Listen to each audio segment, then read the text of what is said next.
You're listening to the Wedding Biz Network, the voice of the creative entrepreneur. Come on, y'all!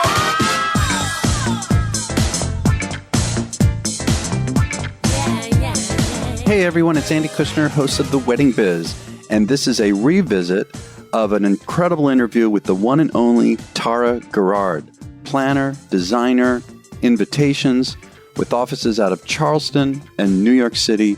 Enjoy this conversation with Tara Guérard.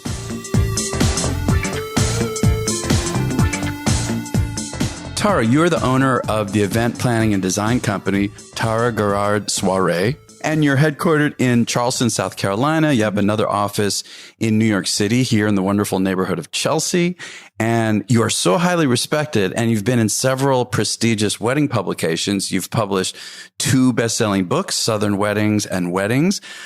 You've partnered with a luxury eco-friendly letterpress studio. I want to get into that. And you have 3 kids and a husband. I don't know how you're doing all of it. And when you said you have 2 proposals to do today in one day, it's crazy. So I was going to ask you, if you are a Southern gal, but I can tell a little bit from the accent that you are. Is that where did you grow up? I am from South Carolina, born and raised in a small town called Camden, South Carolina. Yeah. And, I grew up on a dirt road and learned how to drive a stick shift right off the bat. And like before you were old enough for a license or something like that? Yes. And, I can drive a tractor like nobody's business. And truly as Southern as you can be. Wow. I know. That's interesting. I know. So where did all this start for you? Was there something when you were really young that sparked this interest, or did this come up later in your life? It's interesting that as you grow up as a kid, and I redecorated my bedroom every other week, would paint it, redesign my house. My mother, it would drive her crazy, but she would come home and the living room would be rearranged. And I would love to redo everything. I would go to my aunt's house and she loved it because I would completely clean the house and reorganize and redecorate for, in a day.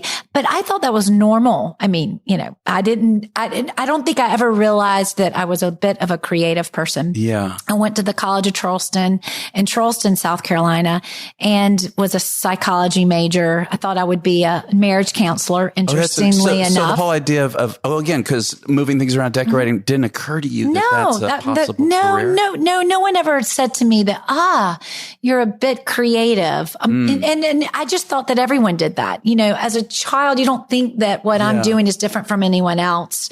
So I never really put 2 and 2 together that being a creative person was in my genre. And honestly, like I said, I went to college, was a psych major. I thought that I wanted to be a marriage counselor. And when I waited tables all through college, paying my way through school, and learned a lot about food and beverage. And I knew that I wasn't interested in being in the food and beverage world per se, but I did learn doing that on the side that I love food and I love wine and I love the industry of eating and drinking. Well, at that time, I'm sorry to interrupt you, but were you waiting tables? I was waiting tables to pay my way through college. Restaurant? Yes. One of my very first places that I worked was a French restaurant that served tableside. I mean, we were engraving. So this is quality. This was 25 years ago before.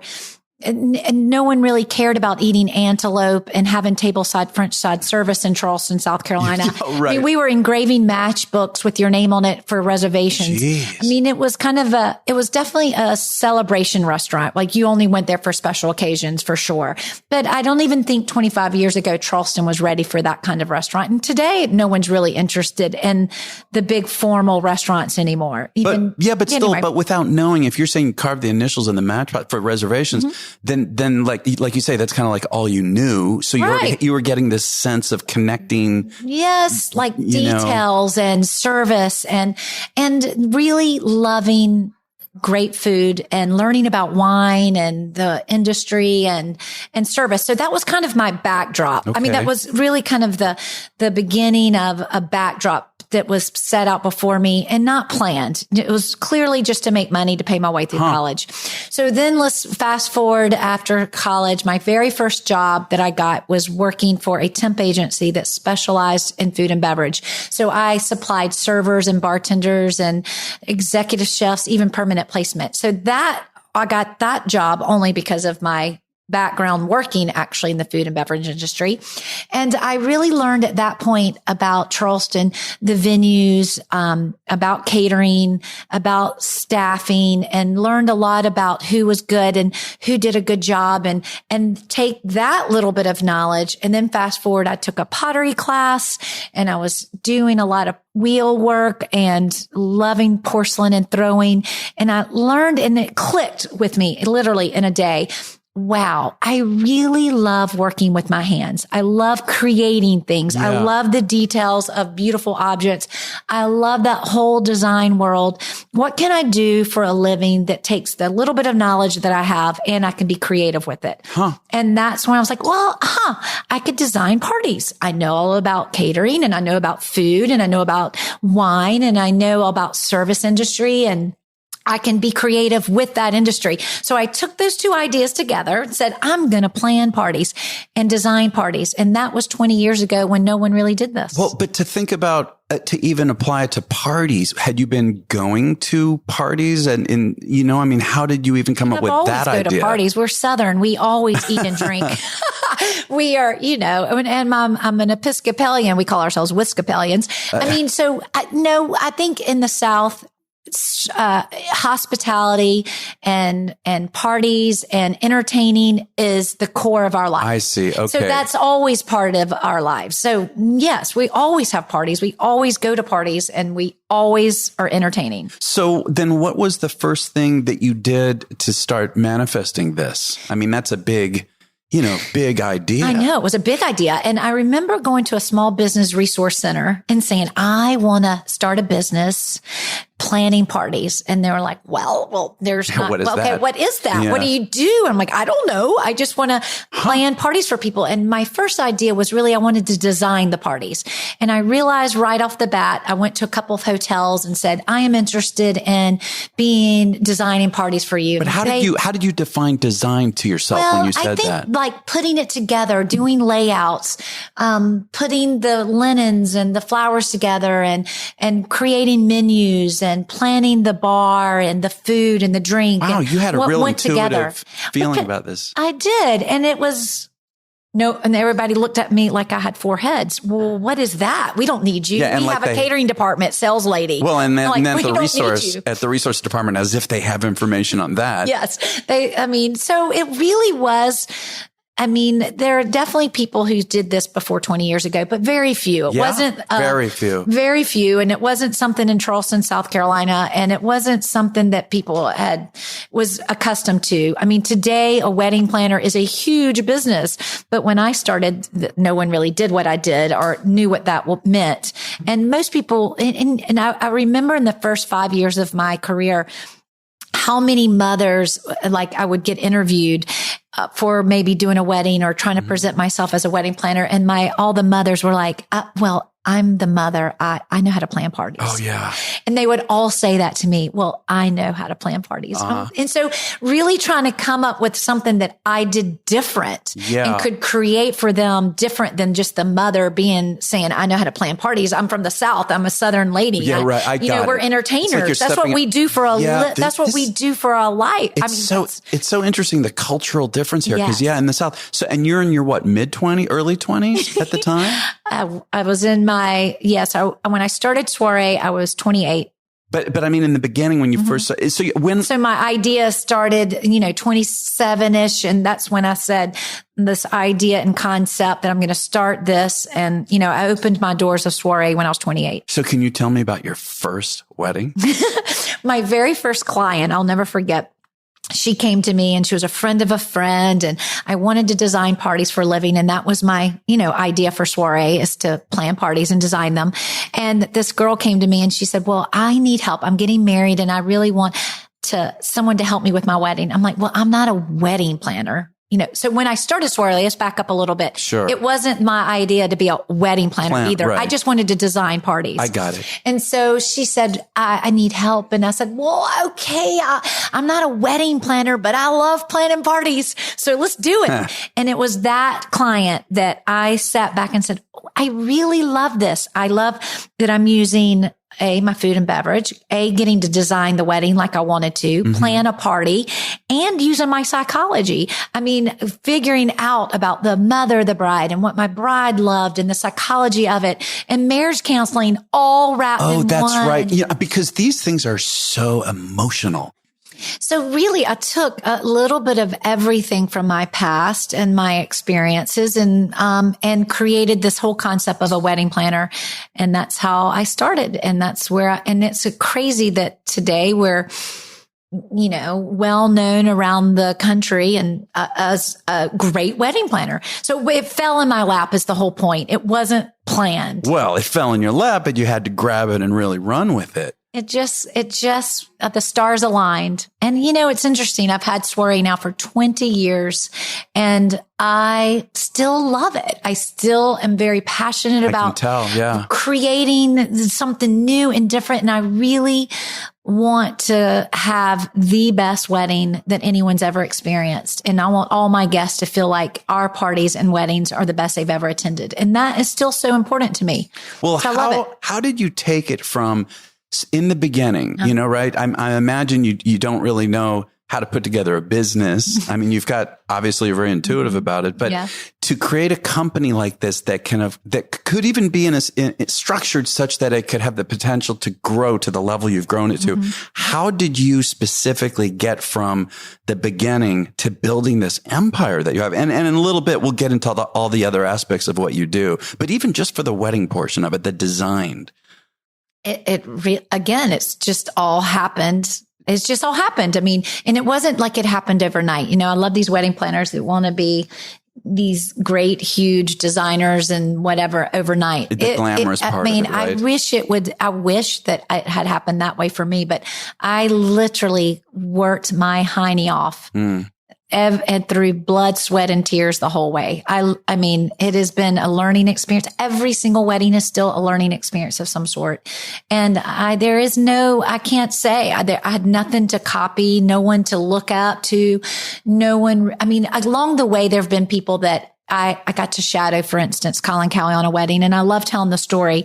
And this was about 12 years ago. And I did things along the way that just was always, it's really hard work. It's just killing yourself and working hard is the only thing I can say that has gotten me to where I am. There's no other rhyme or reason to it, but just little steps along the way where there would be big eye openings. And I would say the wedding that I shadowed Colin Cowie on about 12 years ago I was head of NACE. I was the president of our local chapter.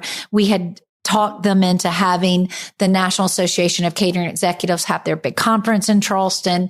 Colin happened to be our guest speaker at that time. And this was 12 years ago or so.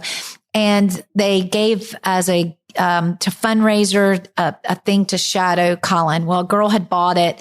Long story short, I think someone in her family died. She couldn't come. And so they called me and said, would you go and shadow Colin on some wedding? Situation. I was like, sure. I mean, sure. Cause it's so sure. I'm like, okay. I mean, I felt like I was enough in my industry to know kind of what I'm doing, but I'm still very curious because even 12 years ago, Colin had a big brand and a name. He was still pretty early in the industry. He's one of the first. Yeah. You know what? My first big luxury wedding was with him. I think it was 14, 15 years ago. Super high profile client. I mean, I recognized people in the crowd. It was at the One and Only Club. Then we did one in Santa Ynez, and what I experienced through him changed the way I get what you're saying. Well, it was, and again, it happened to be, I'm not really into I don't watch TV. I'm not a big celebrity person, but I love food, obviously. And it happened to be, and I didn't know until the day of the wedding, basically, that the wedding was for Jean-Georges von Rechten. So I'm like, well, this couldn't be more perfect for me. I could have cared less if it was J-Lo, but Jean-Georges von Rechten, I'm very interested in. So it was his wedding, and it was a 20-course tasting meal. And I have to say, to this day, it was probably hands down the best meal I've ever had, because I got to enjoy it. So that was eye-opening, and experiencing that. That elegance too. What I did was right on target and in line with what he did.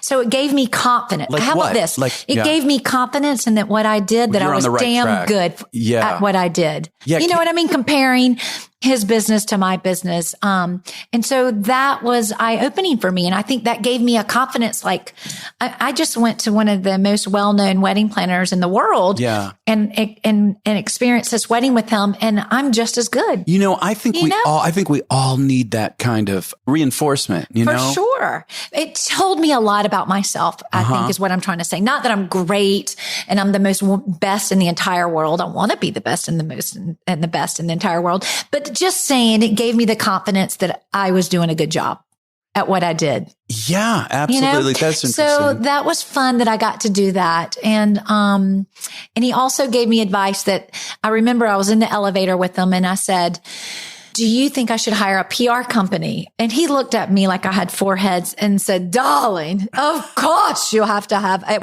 PR company. Right. Like, you are dumb if you don't. Yeah. And the very next day I hired a PR company, and that probably set me apart from other people around the country 12 years ago, because I was, that was great advice. Absolutely. And that trip and experience with him was worth, all of that changed my life, I think. Those couple little words and learning. So experiencing from people who know what they're doing and they have experience. You can learn a lot from people like that. Well, so it's great. And what about the business side? I mean, obviously, I know about you already. And then when we were going to sit down, I took a good look at your site, and obviously you have put together a team that is really effective, and you have to be delegating and being able to trust people to manage. Again, we're going to get to this because I don't know how you're handling so much. But what about putting a team together? Was that real early for you? Like, how did you figure that out? How did you start? Oh, I mean, again, it just was one at a time. I was doing a big event in Charleston, and I needed a helper, and I made the big step and got a helper and hired someone to help me. So it was little baby steps all along the way. I remember baby steps and getting an office, from moving out of my house into renting a real office. It was back then, 15 years ago, there weren't such things as websites. They had just started. Yeah. And having a brochure and paying someone, I'll never forget my first person that I met with to do a brochure and a logo and actually brand the soiree. I went to the guy, and I remember the bill being to do a brochure and to brand me and do all this stuff was $20,000. And I remember that's really, even 15 years ago, a lot of money. It's scary to make that investment. A lot of money. And I said, and he said, Tara, think about it this way. One wedding will pay for this. And you know what? He was right. Yeah. And so he took the scariness out of it. Yeah, I can kill and work really hard for one wedding to pay for this. And that was also life-changing for me, creating a brand and a logo and all of that. You've got a lot of different aspects of the company here, and I don't know the sequence of when you brought these in, but you've got, from what I understand, a sister company called Lettered Olive, right, which specializes in letterpress printing, and you create customized designs for each piece of the wedding stationery. Yeah, tell me about that. I mean, why and what is all that about? I mean, it makes sense to me. It's part of the business, but how did you get there? Well, that again fell in my lap. I was working with a woman who helped me from the beginning as we were building weddings and getting more involved.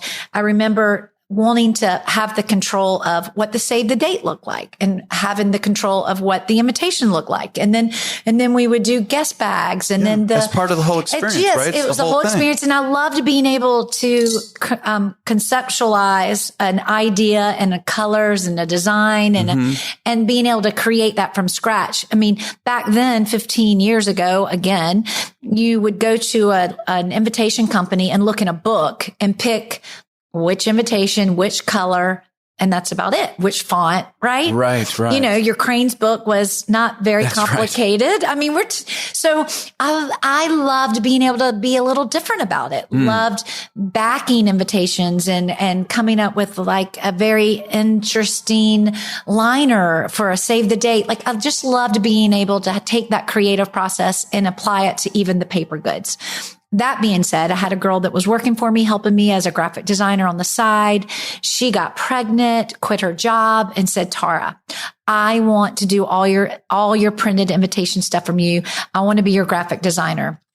I said, fine. Then at that time, my coordinator who was working with me, who was amazing, who had been with me for 8 years, was getting burned out.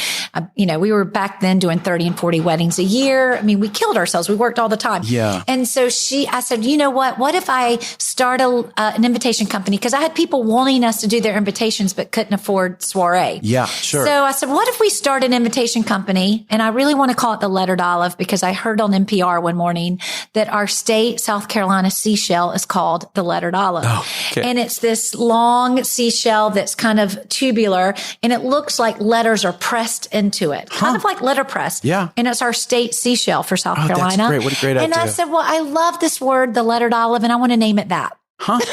That's great. And then the Lettered Olive was born, based on a girl that wanted a job and needed a job and we needed to do more. And then I could create the element of just them working on the printed side alone because it became so detail oriented and a business on its own, basically. I was going to say, I mean, I like that it's a creative element that helps complete the picture for you, gives you more control and your touch on it. And it's also another stream of revenue too. So yeah, I've never paid myself through the Lettered Olive. Oh, really? So I need to do that. But, yeah, maybe. But again, I haven't cared about that because I like, again, the control of it. So for instance, the bride that just walked in the door and I have a meeting with her, we just did these invitations where we did copper, calligraphy, letterpressed, metallic, but we lined the back of the invitations in guinea hen feathers that were hand glued and covered the entire back. God. I don't know what it is, they but it just sounds went in the amazing. mail this past week. Oh my God. They are so incredible and beautiful and no one does that. So I still get so excited about creating something so unique and different for every client. And so I loved having that in my back pocket. I want to be sure you know the wonderful news of our latest show, Stop and Smell the Roses, with acclaimed lifestyle and event design expert Preston Bailey. Not only will he share the secrets, tools, and technologies behind his extraordinary ability to create a theatrical environment out of any space, you will also discover more about the man behind the magic. Preston will reveal how his focus on personal growth has been the root of his professional success, and you'll have the opportunity for him to answer your questions along the way. Plus, Preston will be inviting onto the show many of the star celebrities he has worked with in the past, so you don't want to miss a single episode. We also have another great show on the Wedding Biz Network, The Business of Being Creative, with host Sean Lowe. Since debuting, his show has really taken off, and he's continuing to bring you the creative business advice he's shared with accomplished industry notables. Be sure to take advantage of Sean's talkback opportunity by recording questions and comments from right there in each episode's show notes. So, if you are a creative who is turning your craft into a business or want to take it to another level, head to theweddingbiznetwork.com and take a listen to Stop and Smell the Roses with Preston Bailey and The Business of Being Creative with Sean Lowe. That's theweddingbiznetwork.com. This is interesting to me too.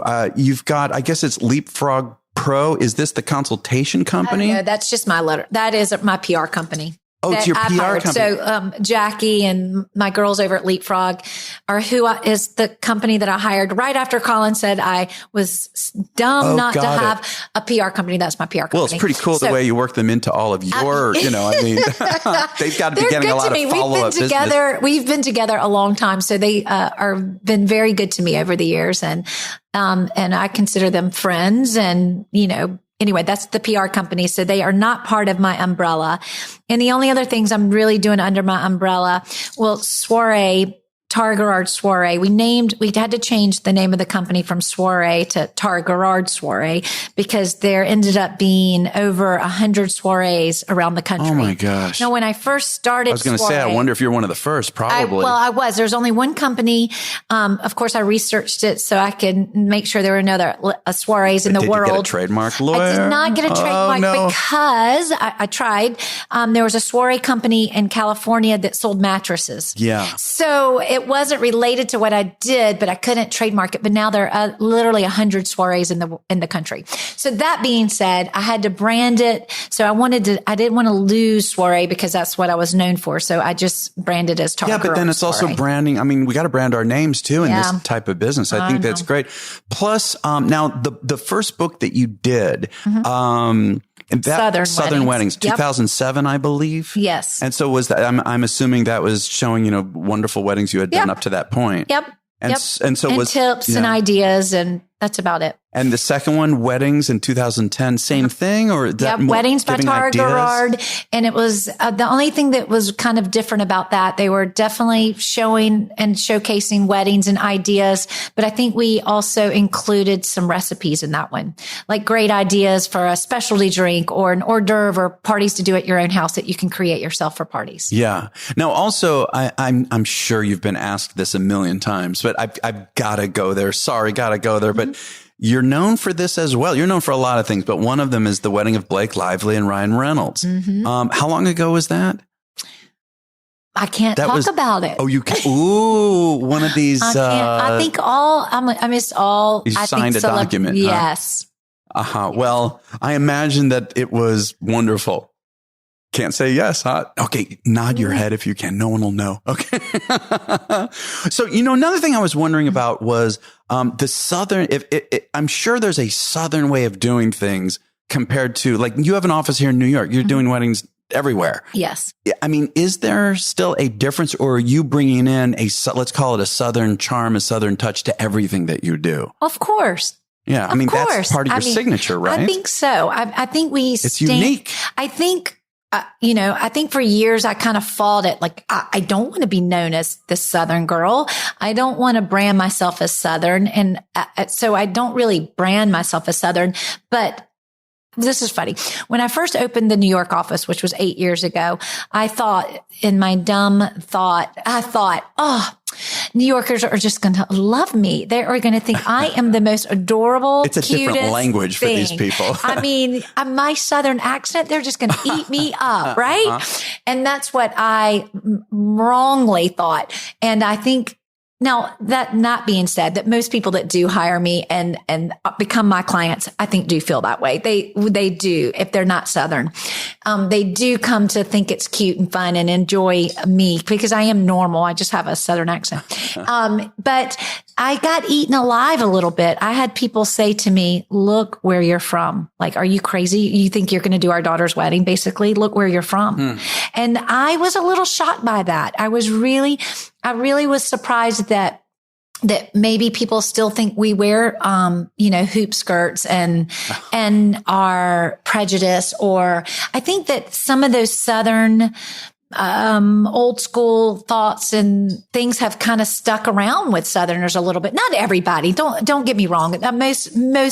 Almost all my clients I would say are not that way, but I really have come across a few that have been that way. And I was really surprised, really surprised. So I do have sometimes people call me, and once they talk to me on the phone, I can always tell if they're going to talk to me again or not. But it's okay. I mean, and now I've come to learn and be very proud of being Southern and selling the fact that because of my our southernness and our hospitality and the way we do things, we are a little bit different. And I do think we are a little bit, I always say, softer around the edges. Well, yeah. Listen, I don't want to knock. I mean, seriously, I don't want to knock New York City, but I've worked everywhere.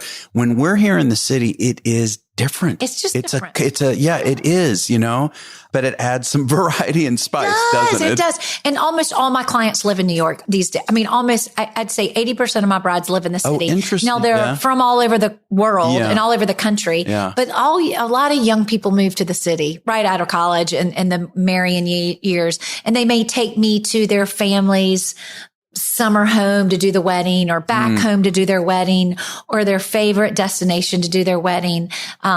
So I travel all over doing weddings, but almost all my brides actually live in the city, interestingly enough. Yeah. So I'd love to know something about your personal process. Yeah. When a bride calls and if you wouldn't mind taking me through the process, they come to meet with you, and how does it go for you generally?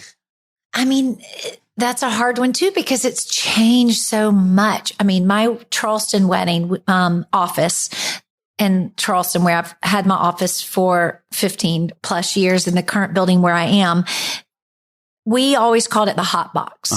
If a bride came to me and sat with me in my office there in Charleston and met with me, I was hired right off the bat. There was never a question. I'm fun, right? I can tell. I'm fun. I have a good time. I'm an optimist. So nothing gets me down. I'm always happy. And brides need that for this emotional ride. It is. And we are fun and we know what we're doing. And they love our work. If you come to me, you come to me because you are attracted to our aesthetic. So you like our style, are kind of aligned anyway, most of the time, right? So they would hire me. Well, today, you know how many clients have actually sat in my office in Charleston? 2. This entire year. Wow, interesting. So it's weird because now when they call, the process is different, and I haven't mastered it. They call and they want to talk right then and there. They want to either Skype, they want to right off the bat. How do you get that personal connection? Like here I am. I don't do any Skype interviews. I come in person. You have to. Because of that. That's right. And so I'm not getting that one-on-one contact right off the bat anymore.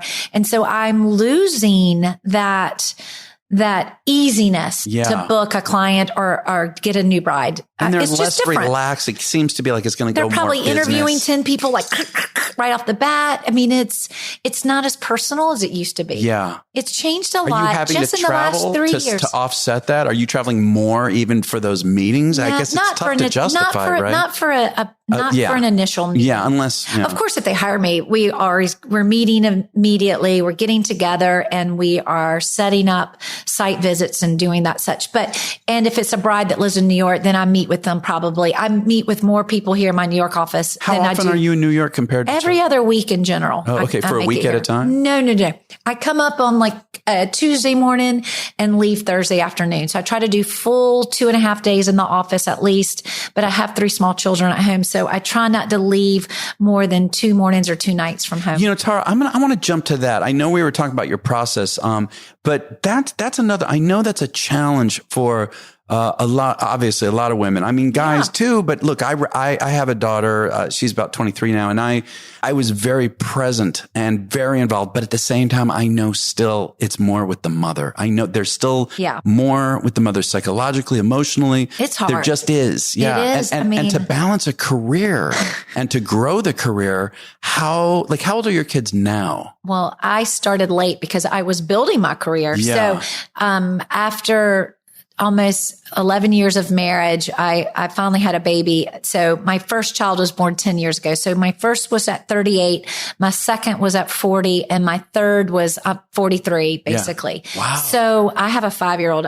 Right. Oh my God. I'm almost 50 and I have a 5-year-old and all my friends' children are going to college. So and my husband's 4.5 years older than I am. So he's 53. So our friends laugh at us that we have all these young children, but I was so busy building Soirée in my career that I wasn't ready. And then when I was 38, I literally woke up one day and I said, I want 3 children And so I better get on it, like literally. I didn't say it. You said it. I have to really, if I'm going to make it happen, I got to make it happen. Yeah. And I'm just lucky that I got pregnant very easily, never had to take any medication, and I'm pretty healthy. I never smoked. I'm a big runner. I just feel like I've been pretty healthy all my life, just crazy working all the time. And, so I got very lucky and had 3 beautiful children, and it's busy. So they're now 10, 8, and my youngest is 5. She'll be 6. So how are you, like, if I can go personal, cause people want to know how do you manage? Again, I understand that you had gotten it to a really high level already, but then to continue that, have all these pressures on you and to have these kids pulling on you. And then there's a relationship with your husband too, right? Yes, well, he's on the bottom of the totem pole. Poor thing. So, and he would definitely agree with that. I'm not perfect at all of it anymore. I mean, there's just no way that you can, but I try really hard. I am not the perfect mom. I have an incredible nanny. Thank God for her. But my children are definitely, even at the age right now, even more so when they were smaller, that they're calling me. When are you coming home? Where are you? My oldest just got a gizmo gadget so he can call me. So he's calling me. Now they're getting to the age where they can actually call you. Gosh. And it's hard. I mean, I'm not the perfect mom, but when I am home, I'm home. Yeah, like fully there. I don't answer the phone. Yeah. I'm not on the computer. I don't watch TV. So when I'm home, I am full-time mom. That's sweet. Yeah. That's, like you have to. You're really compartmentalizing basically. Yes, for sure. And when I'm here, I haven't thought about the children all day. I've got client meetings and I'm taking care of my brides, and I know that they're okay. Yeah, sure. And their father is at home in case there's an emergency, and they have a great nanny, and I know things are okay, but it's hard. I have the mother guilt of not being home all the time. I do. But I think I'm a better mom because I travel, because I get to go to dinner tonight, drink great wine, have a great meal. I didn't have to scream at my kids all night about brushing their teeth and getting to bed and reading books. And because I have those little breaks. Yeah, sure. I enjoy them when I'm doing them at home every night more so. Yeah, no, I absolutely believe. So I'm a better mom because of this. Yeah. For sure. And, I would say absolutely we need to take care of ourselves, and the more content we are, right, the more we can give them. Yes. If I were home with them every day and screaming at them all day long every day, that would be a terrible lifestyle for them. But I'm also going to add to this, Tara, too, that they are seeing their mother, they're seeing a woman, being powerful, self-powerful, right? And pursuing their dreams and their passion, and they're really living it. So I mean, this is what I tell myself, by the way. No, but I'm teaching them a good work ethic and see how good they work. But let me tell you, we're taking my oldest son to school. And that was this past spring, and he had just gotten his report card. And I said, Aiken, you need to make straight A's. You are so smart. You can do anything you want in life. If you make great grades all through school, you can grow up and then you can be anything you want to be. And he said, Mom, I'm going to marry a woman like you, so I don't have to do anything. Oh, come on. That's crazy. I literally almost wrecked. I'm like, that is not my plan. Yeah, and that wasn't what I meant. I am trying to teach you. That's funny. So that he said that. Yeah. I mean, he is in 3rd grade, and this is what he said to me. That's funny. I almost wrecked. I'm like, this is not going as my plan. This was not my plan. So you have to be careful. You may think that I do tell myself that I'm teaching them good things and work ethics, but that's what his thought was, take on it. And I don't know if that was very good. That is not good, actually. Yeah, but I still believe, just from all the work I've done on myself and again, being a real present father and a friend and the business. Oh my God, building my business and all of that. It's so much, and traveling, right? Being away. Yeah. I would still say that, our kids, like I know with my parents growing up, I have my impression of the behavior, not the words, of my mother and my father, right? The most powerful thing as parents is how we behave, not just what we say. Right. So what I saw, because both my parents were mavericks in their industries, and I saw them living their passions. And I know I have a brother too, and we're both similar. We're going out, we're very creative, we're going out with stuff like that. I know that because I had these particular parents as examples, and sure, it wasn't all perfect. Right. There's trade-offs here. Right. Sure. But one of the big thing I learned, which I know I'm so grateful for, is how they fulfilled themselves, their heart. sports too. That's you know, good. and that's all I knew. That. Right. But that's all we know. Right. So I'm hoping that something good comes out of it. Definitely. For sure. Yeah. It's a trade-off. We all pray. Well, it's a trade-off and it's also wonderful. I think it sounds to me like a wonderful balance. So what are you thinking moving forward here? I mean, from what I gather, you are continually building this wonderful business of yours. And I mean, I read, I don't know if you're still doing this from your site, that you were looking expanding, I believe, a product line, some kind of broadcast development, a third book. Yes, we started a YouTube channel, so you need to watch it. I have 3 series tell me out. About that. I want to know all about Well, that. we just started a YouTube channel. We'll see how it goes. We did 6 series and 3 have been released so far. So make sure you watch about them. What though? What is it all about? I started thinking, here we are in one of the most beautiful cities in the world is my backyard, my hometown, my town where I'm a South Carolinian. My husband's born and raised in Charleston. And we have these, for instance, bloggers moving to Charleston from California who move there to have the backdrop of Charleston for their self pictures that they do on Instagram or whatever, like they're huge Instagram people or whatever they do. Yeah. I'm like, why? Here I am living in this city and I'm not even taking advantage of what I know every day because I take it for granted. I've never thought about that the rest of the world would be interested in all the things that we do or all our little secrets. So the series is in my backyard in Charleston. Is that what it's called? You're saying? It's called Life is a Party.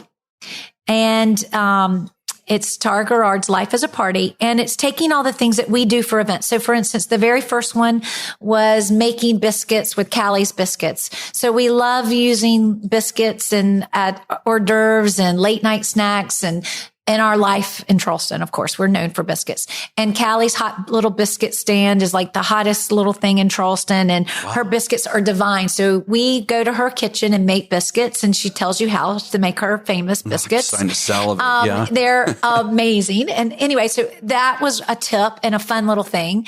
And then the second one I did, Bloody Marys. I've always been known for my Bloody Marys. And I did a Bloody Mary, competition with a gentleman who actually is a cousin of my husband's, Jimmy Haygood, who has a big line of Southern foods in Charleston. And he's got 2 new Bloody line products that are out and available in stores. And we did who could make the best Bloody Mary. And of course he won and he should, because he's been working on his recipe for years and mine was made up every time, Anyway, it's fun and it's funny and it's about, making great drinks and entertaining at home. And I did that in my backyard, in my garden. Yeah. And then the third one we did in Miss Whaley's famous garden.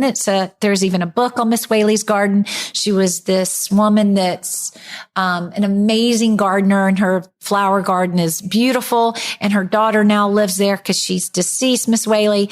And we pick flowers and leaves and things out of the garden and do table centerpieces. So what I do for a living, just in a very minute, small, detailed way and showing the world how to do it. It's funny. So cute and fun. Yeah. I thought what you were about to say was that it's a series about weddings, that you do. It's entertaining. Yeah. And it's about life being a party. Yeah. Because life is a party. Yeah. No, I definitely want to check that out. So Tara Guérard, Life is a Party. And we're going to put all this in the show notes, the links for everything. I want people to really check this out. I can't wait to go. It's so fun. Yeah, I can't wait to see it. So we want to do TV or a show. And back to your question about where I want to be, I have no idea. I just know that I want to continue to grow and be bigger and better. Well, I really appreciate this time with you, Tara. What is the best way for people, whether it's 1 or 2 links, to really learn all about you and get a hold of all of this? What would you suggest? Where should they go? Well, I think TaraGuéardSoirée.com is definitely our main spell that wedding. in the show notes. So, okay. Yeah, I know it's a hard one. I remember when I came up with the idea to have the name of my company be Soirée because it meant party in French. Yeah. And my husband being, having the French last name, they were the first French Huguenots to come to Charleston in the 1600s. So it has kind of a fun historical background name for Charleston. And so I was taking advantage of my husband's name.